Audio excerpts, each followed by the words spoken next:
रमजान का मुबारक महीना था। गांव की छोटी सी गली में एक मेहनती बाप का छोटा सा ढाबा था। वह दिन रात मेहनत करता, खाना पकाकर बेचता और बस इतना कमा लेता कि घर का चूल्हा जल सके।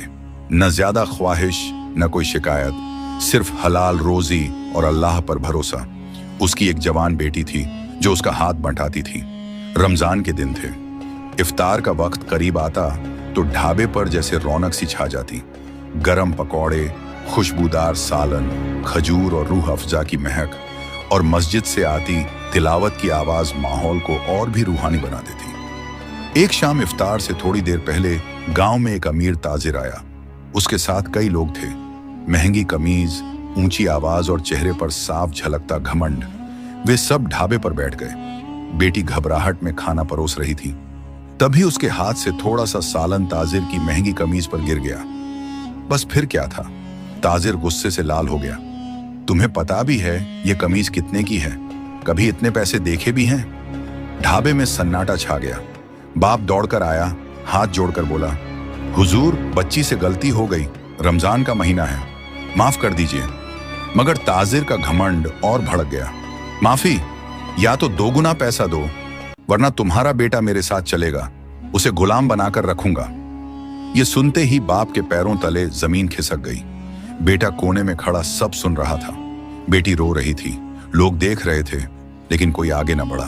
बाप ने कांपती आवाज में कहा, मुझे थोड़ी मोहलत दे दीजिए, मैं पैसे ले आऊंगा। तभी मस्जिद से अजान की आवाज गूंज उठी, अल्लाहू अकबर, अल्लाहू अकबर। इफ्तार का वक्त हो गया था। सबने रोजा खोला। बाप ने सिर्फ तुम पानी और एक खजूर ली। उसकी आंखों से आंसू बह रहे थे। उसने हाथ उठाकर दुआ की, ऐ अल्लाह, तू ही हमारा मददगार है, इस रमजान के सदके हमारी हिफाजत फरमा। ये मंजर देखकर गांव के बुजुर्ग इमाम साहब वहां आए। उन्होंने बात सुनी और ताजिर से नरमी से बोले, रमजान सब्र और माफी का महीना है। जो माफ करता है अल्लाह उसकी इज्जत बढ़ाता है, और जो जुल्म करता है अल्लाह उसे पसंद नहीं करता। ताजिर पहले तो चुप रहा, फिर उसने अपनी कमीज देखी। दाग छोटा सा था, लेकिन उसका गुस्सा बहुत बड़ा। उसने बाप की ओर देखा, जिसका चेहरा बेइज्जती से झुका हुआ था, मगर आंखों में ईमान था। अचानक उसका लहजा बदल गया, आवाज धीमी हो गई, मैं गलत था। सबने हैरानी से उसकी तरफ देखा। वह बोला, एक छोटे से दाग ने मेरी असलियत दिखा दी। मैं पैसों के घमंड में अंधा हो गया था। उसने बाप के हाथ में पैसे रख दिए। ये मेरी तरफ से रमजान का तोहफा है, मुझे माफ कर दो। बाप रो पड़ा।